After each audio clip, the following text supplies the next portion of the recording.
بسم الله الرحمن الرحيم.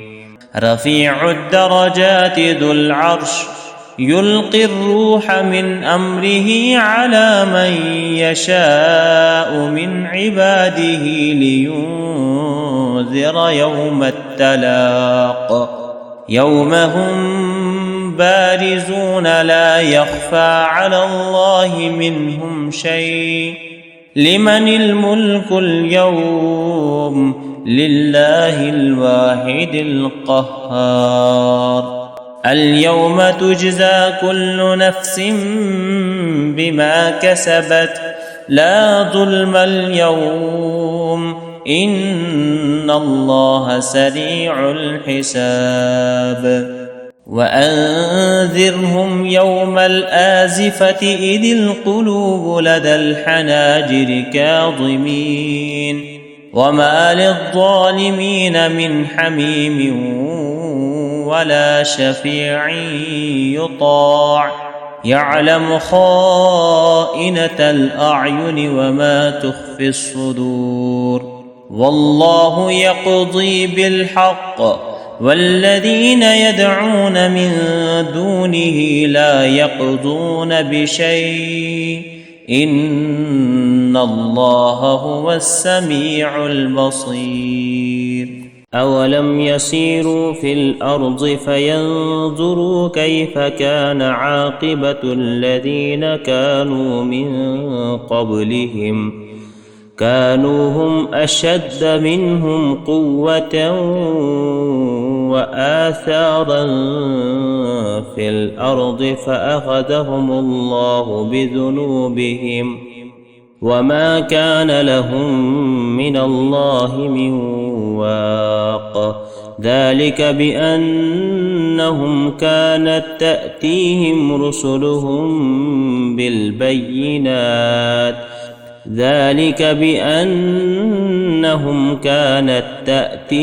رسلهم بالبينات فكفروا فأخذهم الله إنه قوي شديد العقاب. ولقد أرسلنا موسى بآياتنا وسلطان مبين إلى فرعون وهامان وقارون فقالوا ساحر كذاب. فلما جاءهم بالحق من عندنا قالوا اقتلوا أبناء الذين آمنوا معه واستحيوا نساءهم وما كيد الكافرين إلا في ضلال. وقال فرعون ذروني أقتل موسى وليدع ربه إني أخاف أن يبدل دينكم أو أن يظهر في الأرض الفساد. وقال موسى إني عذت بربي وربكم من كل متكبر لا يؤمن بيوم الحساب. وقال رجل مؤمن من آل فرعون يكتم إيمانه أتقتلون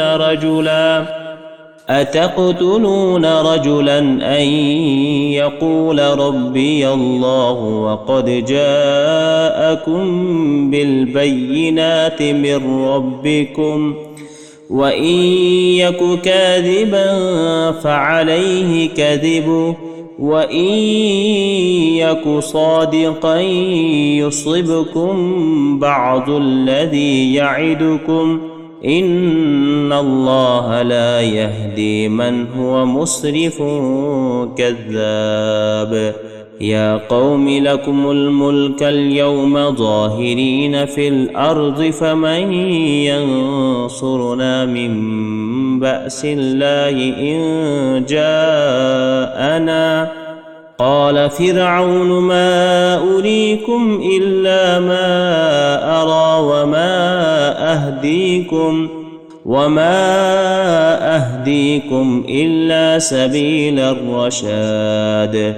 وقال الذي آمن يا قوم إني أخاف عليكم مثل يوم الأحزاب مثل دأب قوم نوح وعاد وثمود والذين من بعدهم وما الله يريد ظلما للعباد. ويا قوم إني أخاف عليكم يوم التناد يوم تولون مدبرين ما لكم من الله من عاصم ومن يضلل الله فما له من هاد. ولقد جاءكم يوسف من قبل بالبينات فما زلتم في شك مما جاءكم به حتى إذا هلك قلتم لن يبعث الله من بعده رسولا كذلك يضل الله من هو مسرف مرتاب. الذين يجادلون في آيات الله بغير سلطان أتاهم كبر مقتا عند الله وعند الذين آمنوا كذلك يتبع الله على كل قلب متكبر جبار. وقال فرعون يا هامان ابن لي صرحا لعلي أبلغ أسباب السماوات فأطلع إلى إله موسى وإني لأظنه كاذبا. وكذلك زين لفرعون سوء عمله وصد عن السبيل وما كيد فرعون إلا في تباب. وقال الذي آمن يا قوم اتبعون أهدكم سبيل الرشاد. ويا قوم إنما هذه الحياة الدنيا متاع وإن الآخرة هي دار القرار. من عمل سيئة فلا يجزى إلا مثلها ومن عمل صالحا من ذكر أو أنثى وهو مؤمن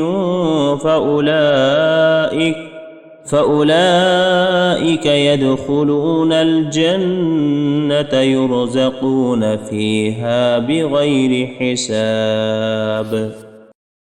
ويا قوم ما لي أدعوكم إلى النجاة وتدعونني إلى النار تدعونني لأكفر بالله وأشرك به ما ليس لي به علم وأنا أدعوكم إلى العزيز الغفار.